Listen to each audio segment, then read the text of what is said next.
Prime Minister emphasizes on peace in the Bay of Bengal. Finance Minister admits discomfort in economy for inflation. Variant and price tagging on rice sack within a month.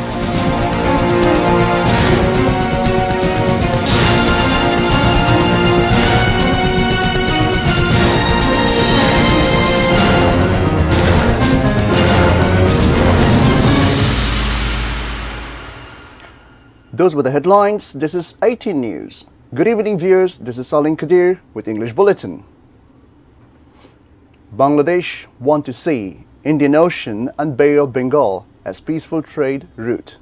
Prime Minister Sheikh Hasina made the remark in her address to an event marking Golden Jubilee of Territorial Waters and Maritime Zones Act of 1974 at Bangabandhu International Conference Centre on Thursday. She said Bangladesh do not want war, rather peace, mentioning Bangabandhu Sheikh Mujibur Rahman enacted Maritime Act in 1974, 50 years ago. Realizing the importance of sea and sea resources, the Prime Minister said her government want to make socio-economic development of the country, utilizing the vast maritime boundary. She also called upon the international investors to extract oil and gas from our maritime boundary.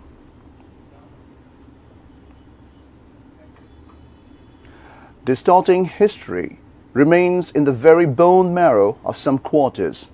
Prime Minister Sheikh Hasina made the remark in her address to a discussion marking Language Martyrs and International Mother Language Day at the office of Dhaka District Chapter Awami League on Thursday afternoon.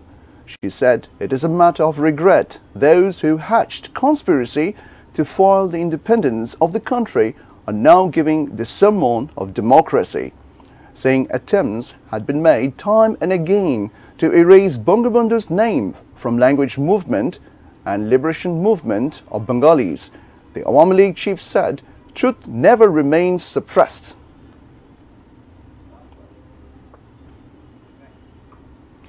There's a little bit of discomfort in the economy due to additional price of commodities or inflation. Finance Minister Abul Hassan Mahmood Ali made the remark after International Organization for Migration IOMS Chief of Mission in Bangladesh Abdul Sattar Isoev paid a courtesy call on him at Economic Relations Division in capital's Agargaon on Thursday. Talking to the journalists, the Finance Minister said, although many initiatives of the government are not working to control commodity price, some of them are working. He said development partners are disbursing loan in different projects. However, economy is also under pressure to pay the interest of foreign loan. Writing the name of the variant and rational price tagging on every single sack of rice will be made mandatory within a month. State Minister for Commerce Ahsanul Islam T2 made the remark at the round table at the Sirdab Auditorium in the capital on Thursday afternoon. He said, writing the name of variant, name of producers, birthplace of production, date of production and mill gate price will have to be written.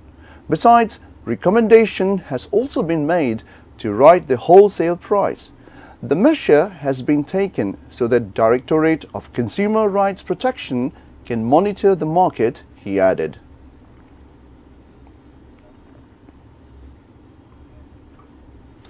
Repair works of Postagula Bridge built over River Buriganga began on Thursday and will continue till March 8th. During these 16 days of repair works, the bridge will remain completely closed for vehicular movement for 5 days. After 5 days, only light vehicles will be allowed to use the bridge.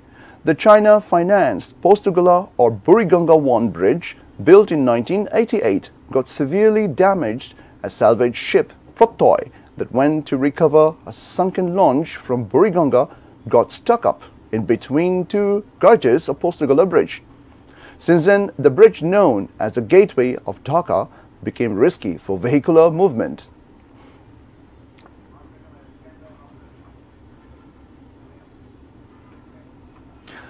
We now follow with a short break, and we will be back soon with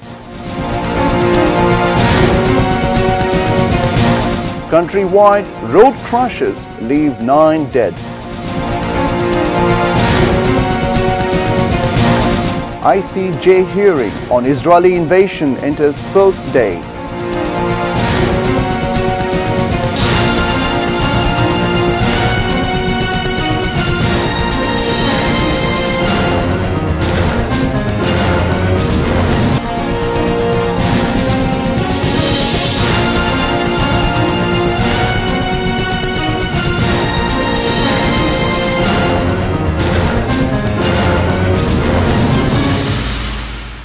You're watching 18 News. This is Salim Kadir with English Bulletin.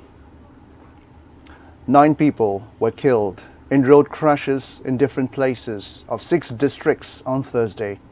An expatriate Bangladeshi from Shah Alam got killed as a truck collided with a microbus on Dhaka-Sylhet highway at Gashir Daya in Shivpur of Noshindi. His brother-in-law Selim Mia died on the way to hospital. Both of them were going to attend the Namazi Janaza of Shah Alam's mother in Brahmanbaria. In another mishap, an elderly woman was rammed to death by a pickup van on the same highway of Manohardi district. 2 other people were killed as a tractor overturned in Nobinagar of Brahmanbaria. Besides, 4 other persons, including a valiant freedom fighter, were killed in road crashes in Chapainamabganj, Mymensingh, Jaipurhat and Tangail.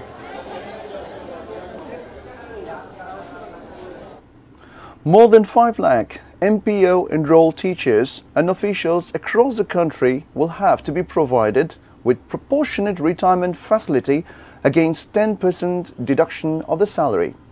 A High Court bench of Justice Naima Haidar and Justice Zinat Haq pronounced the verdict on Thursday.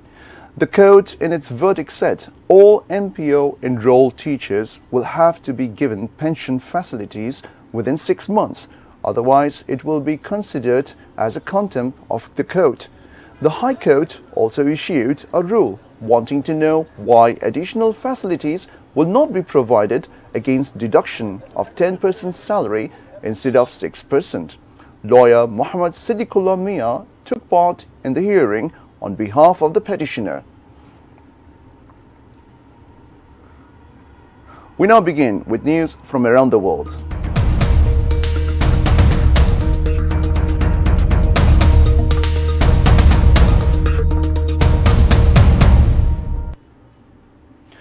Public hearings have continued for the 4th day at the International Court of Justice, ICJ, on the legal consequences arising from Israel's policies and practices in the occupied Palestinian territory, including East Jerusalem.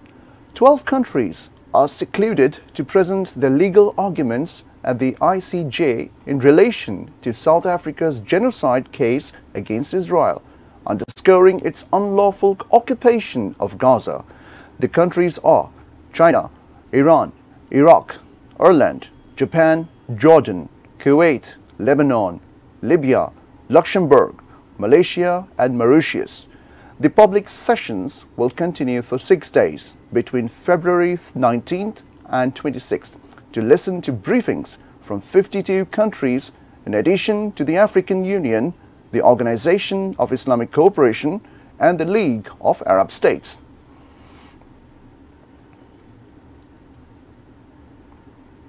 At least 3 people were killed and 8 others injured in an overnight Israeli airstrike in Rafah of southern Gaza.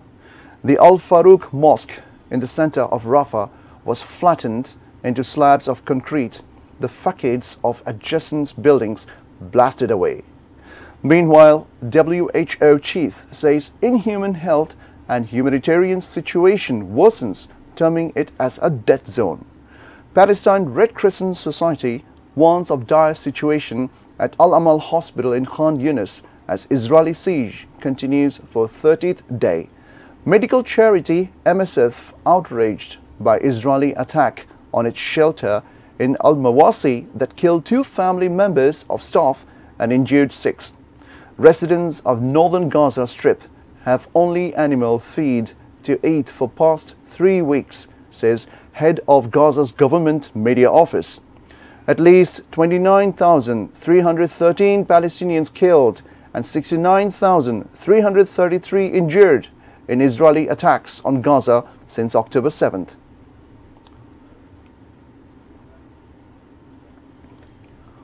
Almost all PTI-backed winning independent candidates of national and provincial assemblies submitted affidavits to the Election Commission on Wednesday, officially joining the Sunni Ittihad Council. As many as 89 MNAs, 85 members of the Khyber Pakhtunkhwa Assembly, 106 members of the Punjab Assembly and 9 members of the Sindh Assembly have submitted their affidavits.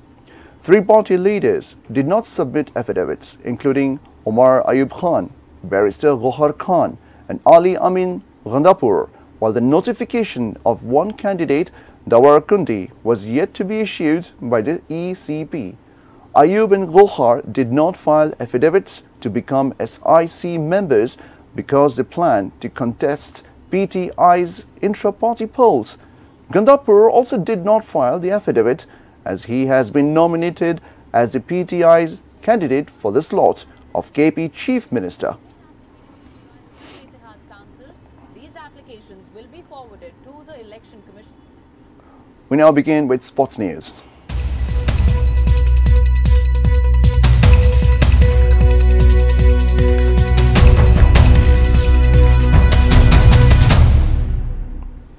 The last 2 matches of Round Robin League or BPL will be held in Mirpur on Friday after a 2-day break. Ringing champion Comilla Victorians will face Fortune Borishal in the first match at 2 p.m, while Sylhet Strikers will take on Khulna Tigers at 7 p.m.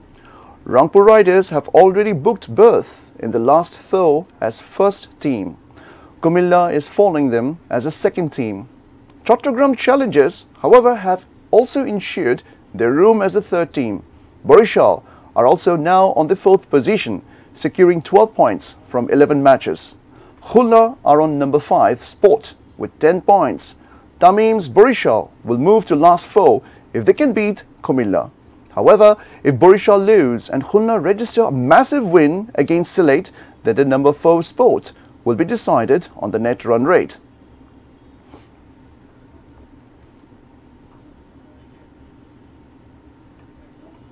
Before ending the bulletin, the top stories once again.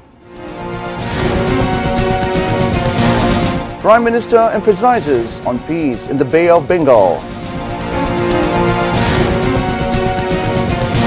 Finance Minister admits discomfort in economy for inflation.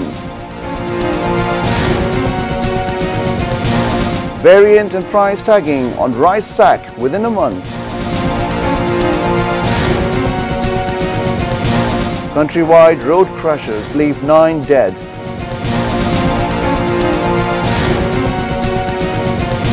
And ICJ hearing on Israeli invasion enters 4th day.